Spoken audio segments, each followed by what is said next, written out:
If your vehicle was damaged in a crash or wreck and it was someone else's fault, this video will help you walk through that process.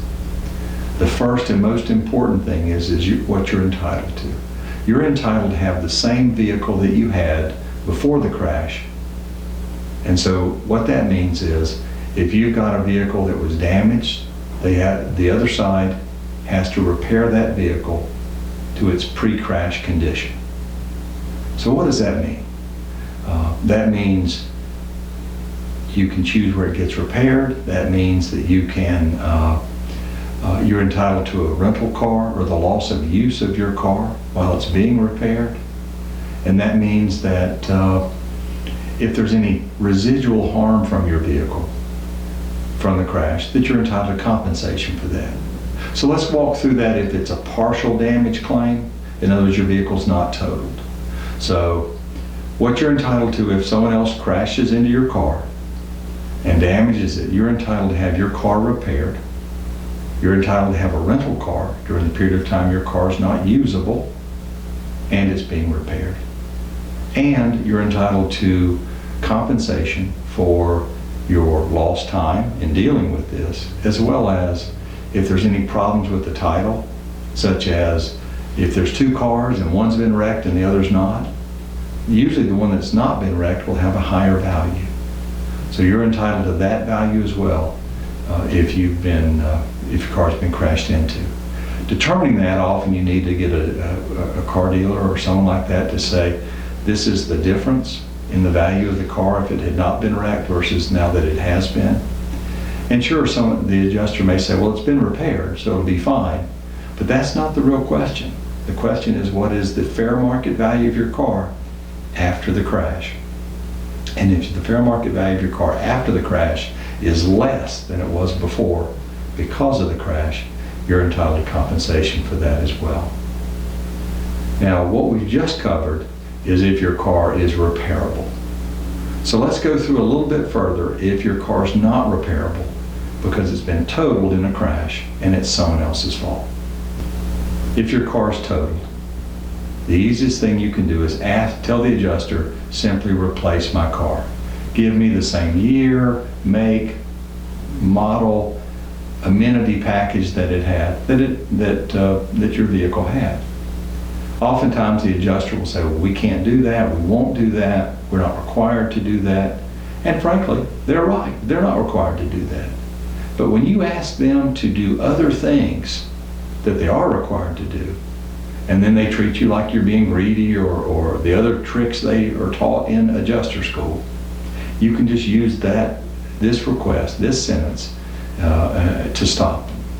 And what you say is, if you say, look, I'm entitled to 20 hours of time to go find another car, and I want a rental car for 3 days after the check clears. And they go, oh, that's not fair, we don't want to do that.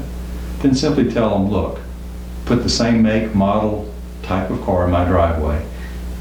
And if you can't do that, then you need to pay me to do that. Because otherwise it's not fair and you've not been restored to what you had before the crash. Because again, before the crash, you didn't have to deal with the car, you didn't have to deal with adjusters, you didn't have to deal with repair shops, you didn't have to deal with a rental car, you didn't have to deal with trying to find a new one. All these things are losses that you're entitled to if someone crashed into your vehicle through no fault of your own and you're trying to get the property damage resolved. So let's walk through a recap as to what you're entitled to if your car's been crashed into and you're dealing with the other person's insurance company. First, you're entitled to the fair market value of your car.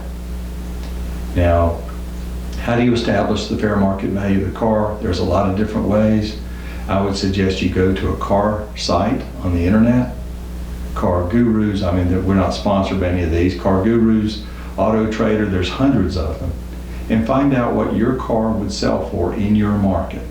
So look for a 25-mile radius, to see what your car's entitled, what it's selling for. And not what the wholesale value or the Kelley Blue Book value, that doesn't help you. It's what you have to buy the car for, its replacement cost. So look and find out what that is for a comparable car to what you had. If you can locate that and it's within close enough area, then that's the value for your car, or at least some approximate value of your car.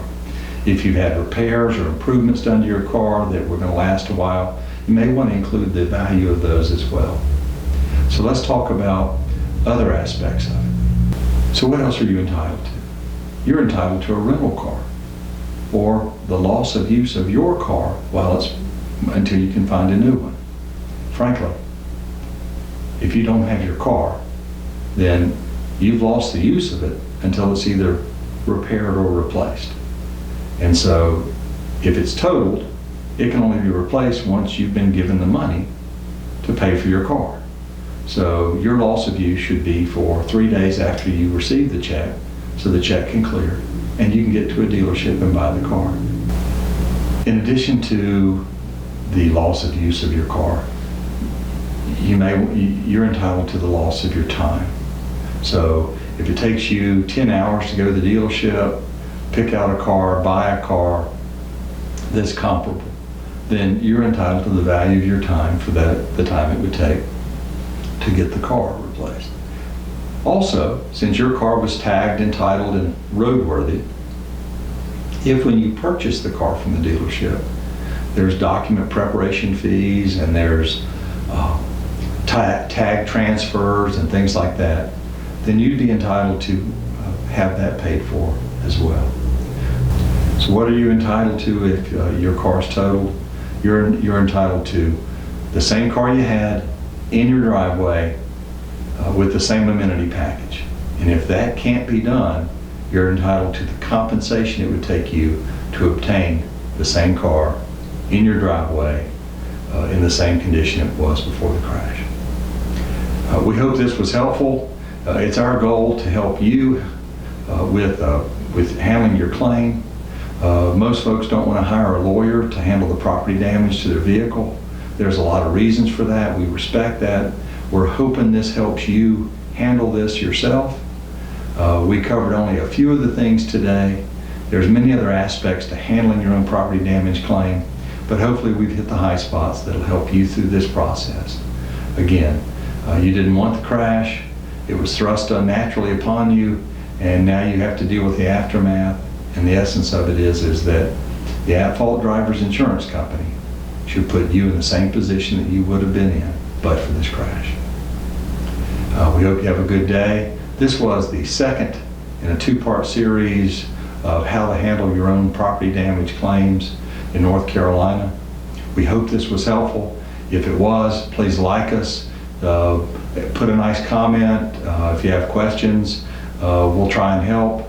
But the goal is to help you help yourself through this difficult time.